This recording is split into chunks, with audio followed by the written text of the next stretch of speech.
നമസ്കാരം, മലയാളി വാർത്തയിലേക്ക് സ്വാഗതം. കഴിഞ്ഞ ദിവസങ്ങളിൽ കേരളം വിറങ്ങലിച്ച് നിൽക്കുകയായിരുന്നു.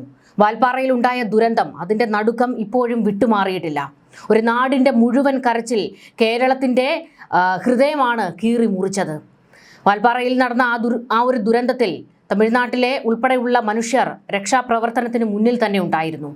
ഇനിയിപ്പോൾ തമിഴ്നാട്ടിൽ നിന്ന് മറ്റൊരു ദുരന്ത വാർത്ത വന്നിരിക്കുകയാണ്. തമിഴ്നാട്ടിൽ വിരുദുനഗറിലെ പടക്ക നിർമ്മാണ യൂണിറ്റിലുണ്ടായ വൻ സ്ഫോടനത്തിൽ മരണസംഖ്യ ഉയർന്നുകൊണ്ടിരിക്കുകയാണ്. മൃതദേഹങ്ങൾ തിരിച്ചറിയാനാകാത്ത വിധത്തിൽ ചിന്നിച്ചിതറിപ്പോയി. കൈകാലുകൾ ഏതൊക്കെ മനുഷ്യന്മാരുടേതാണെന്ന് പോലും തിരിച്ചറിയാൻ കഴിയുന്നില്ല. മൃതദേഹാവശിഷ്ടങ്ങൾ കവറിലും മറ്റുമൊക്കെ പെറുക്കി കൂട്ടുന്നതിൻ്റെ നടുങ്ങുന്ന ദൃശ്യങ്ങളാണ് തമിഴ്നാട്ടിൽ നിന്ന് പുറത്തേക്ക് വന്നുകൊണ്ടിരിക്കുന്നത്. ഒട്ടേറെ പേർക്ക് പരിക്കേറ്റിട്ടുണ്ട്. ഇവരെ ആശുപത്രികളിലേക്ക് മാറ്റിയിരിക്കുകയാണ്. ഗുരുതരമായി പരിക്കേറ്റ 6 പേർ തീവ്രപരിചരണ വിഭാഗത്തിൽ ചികിത്സയിലാണ്. കെട്ടിടാവശിഷ്ടങ്ങൾക്കിടയിൽ കൂടുതൽ പേർ കുടുങ്ങിക്കിടപ്പുണ്ടോ എന്നറിയാൻ അഗ്നിരക്ഷാസേന തെരച്ചിൽ നടത്തിക്കൊണ്ടിരിക്കുകയാണ്. സ്ഫോടന സമയത്ത് 30-ലധികം ജീവനക്കാർ ജോലിയിൽ ഉണ്ടായിരുന്നുവെന്നാണ് വിവരങ്ങൾ. എന്നാൽ അതിൽ കൂടുതൽ ഉണ്ടോ എന്നുള്ള ചില സംശയങ്ങളും ഈ അധികൃതർക്ക് ഇപ്പോൾ ഉണ്ട്. വിരുദുനഗറിനടുത്തുള്ള കട്ടനാർപട്ടിയിൽ പ്രവർത്തിക്കുന്ന വനജ പടക്ക നിർമ്മാണശാലയിലാണ് അപകടമുണ്ടായത്. സ്ഫോടനം നടന്നപ്പോൾ 10 കിലോമീറ്റർ അകലെ വരെ പ്രകമ്പനം അനുഭവപ്പെട്ടതായി പ്രദേശവാസികൾ മാധ്യമങ്ങളോട് പ്രതികരിച്ചപ്പോൾ പറഞ്ഞിട്ടുണ്ട്. സ്ഫോടന ശബ്ദം കേട്ട ഉടൻ ചില ജീവനക്കാർ ഓടി രക്ഷപ്പെട്ടു. ശിവകാശി, സാത്തൂർ, വിരുദുനഗർ എന്നിവിടങ്ങളിൽ നിന്നുള്ള അഗ്നിരക്ഷാസേനാ യൂണിറ്റുകൾ സ്ഥലത്തെത്തിയാണ് തീ നിയന്ത്രണ വിധേയമാക്കിയത്. 10-ലധികം മുറികളുള്ള നിർമ്മാണശാലയുടെ 4 മുറികൾ സ്ഫോടനത്തിൽ പൂർണ്ണമായും തകർന്നിട്ടുണ്ട്. മുത്തുമാണിക്കം എന്നയാളിന്റെ ഉടമസ്ഥതയിലുള്ള ഈ സ്ഥാപനം സാധാരണ ഞായറാഴ്ച പ്രവർത്തിക്കാറില്ല. എന്നാൽ തെരഞ്ഞെടുപ്പ് പ്രമാണിച്ച് 23-ാം തീയതി അവധി നൽകേണ്ടതിനാൽ ഇന്ന് പ്രവർത്തിക്കുകയായിരുന്നു എന്നാണ് സൂചന. SP ശ്രീനാഥ് സ്ഥലം സന്ദർശിച്ച് സ്ഥിതിഗതികൾ വിലയിരുത്തിയിട്ടുണ്ട്. സംഭവത്തിൽ കേസെടുത്ത് പോലീസ് അന്വേഷണം ആരംഭിച്ചിരിക്കുകയാണ്. പടക്കശാലയിൽ ഉണ്ടായ സ്ഫോടനത്തിൽ നിരവധി പേർ മരണപ്പെട്ട വാർത്ത അതീവ ദുഃഖകരമാണെന്നും മരിച്ചവരുടെ കുടുംബാംഗങ്ങളുടെ വേദനയിൽ പങ്കുചേരുന്നതായും തമിഴ്നാട് മുഖ്യമന്ത്രി MK സ്റ്റാലിൻ പ്രതികരിച്ചു. രക്ഷാപ്രവർത്തനം വേഗത്തിലാക്കാനും മേൽനോട്ടം വഹിക്കാനും ദുരന്തബാധിതരായ കുടുംബാംഗങ്ങളെ ആശ്വസിപ്പിക്കാനും മന്ത്രിമാരോട് ഉടൻ സംഭവ സ്ഥലത്തെത്താൻ അദ്ദേഹം നിർദ്ദേശിക്കുകയായിരുന്നു. ജില്ലാ കളക്ടറെ ബന്ധപ്പെട്ട് ആവശ്യമായ എല്ലാ സഹായങ്ങളും ഏകോപിപ്പിക്കാനും അദ്ദേഹം നിർദ്ദേശം നൽകി. MK സ്റ്റാലിൻ സമൂഹ മാധ്യമത്തിൽ ഒരു കുറിപ്പ് പങ്കുവച്ചിട്ടുണ്ടായിരുന്നു.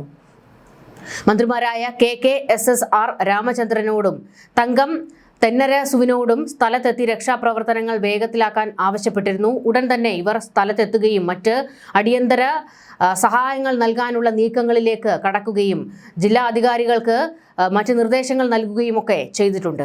തമിഴ്നാട്ടിലെ വിരുദുനഗറിൽ പടക്ക ഫാക്ടറി സ്ഫോടനങ്ങൾ സ്ഥിരം സംഭവമാണെന്നാണ് വിവരങ്ങൾ. ഏപ്രിൽ 13-ന് സമാനമായ മറ്റൊരു സ്ഫോടനം നടന്നിരുന്നു. ഇതിൽ ആളപായം ഉണ്ടായില്ലെങ്കിലും കുറഞ്ഞത് 3 പേർക്ക് പരിക്കേറ്റിരുന്നു. 13-ന് രാവിലെ തമിഴ്നാട്ടിലെ വിരുദുനഗർ ജില്ലയിലെ കാനഞ്ചംപട്ടിക്ക് സമീപമുള്ള ഒരു പടക്ക നിർമ്മാണ യൂണിറ്റിലായിരുന്നു പൊട്ടിത്തെറി ഉണ്ടായത്. ലൈസൻസ് ഉള്ള യൂണിറ്റിൽ തന്നെയായിരുന്നു സ്ഫോടനം നടന്നത്.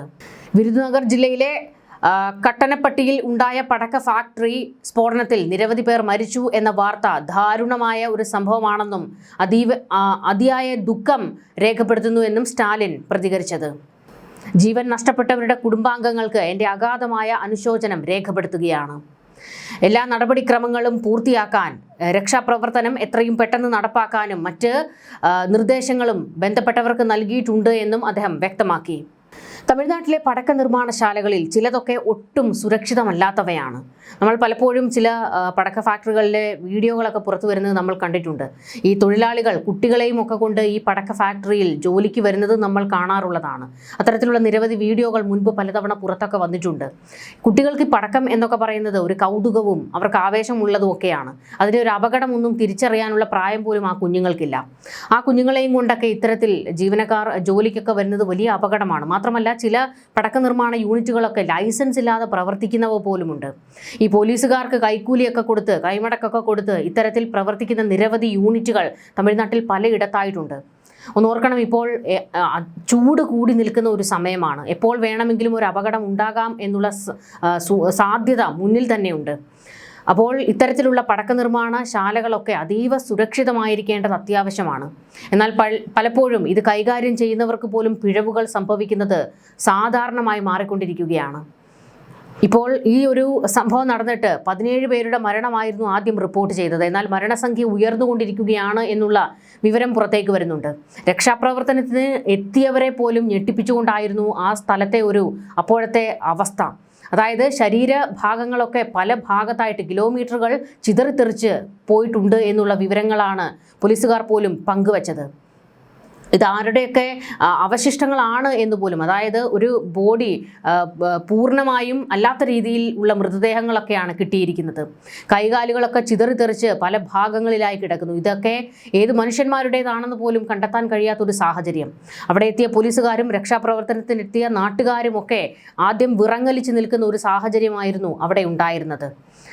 എന്തായാലും ഈ പടക്ക നിർമ്മാണശാലയിൽ എന്താണ് സംഭവിച്ചത് എന്നുള്ളതിനെക്കുറിച്ചുള്ള കൂടുതൽ വിവരങ്ങളൊന്നും പുറത്തേക്ക് വന്നിട്ടില്ല. അതിൻ്റെ അന്വേഷണത്തിലേക്ക് ഇപ്പോൾ പോലീസ് കടന്നിരിക്കുകയാണ്. എന്നാൽ ഈ പടക്ക നിർമ്മാണശാലയിൽ നിന്ന് 2 പേർ ആദ്യം ഓടിപ്പോയി എന്നുള്ള ഒരു വിവരമുണ്ടായിരുന്നു. ഇത് ദുരന്തം ഉണ്ടായതിന് ശേഷമാണോ അതോ അതിന് മുൻപാണോ എന്നുള്ള കാര്യത്തിൽ വ്യക്തതയൊന്നും വന്നിട്ടില്ല.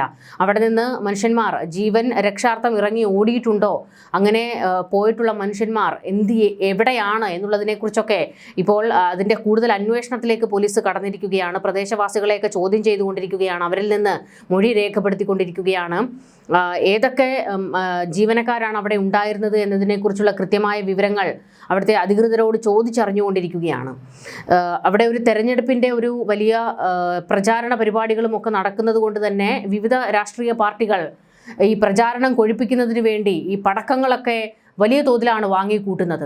നല്ല സെയിലുള്ളത് കൊണ്ട് തന്നെ പടക്ക നിർമ്മാണശാലകളൊക്കെ തകൃതിയായിട്ട് പണിയെടുത്തുകൊണ്ടും ഇരിക്കുകയാണ്. എന്നാൽ ഒരു സുരക്ഷിതമായ ഒരു സ്ഥലം, ഏറ്റവും സുരക്ഷിതമായിരിക്കേണ്ട ഒരു സ്ഥലമാണ്. അവിടെ എന്താണ് സംഭവിക്കുന്നത്, ഷോർട്ട് സർക്യൂട്ട് പോലെയുള്ള എന്തെങ്കിലും സംഭവിച്ചതാണോ തുടങ്ങിയ ഒരുപാട് കാര്യങ്ങൾ പുറത്തു വരാനുണ്ട്. അതിൻ്റെ അന്വേഷണം നടന്നുകൊണ്ടിരിക്കുകയാണ്. ന്യൂസ് ഡെസ്ക് മലയാളി വാർത്ത.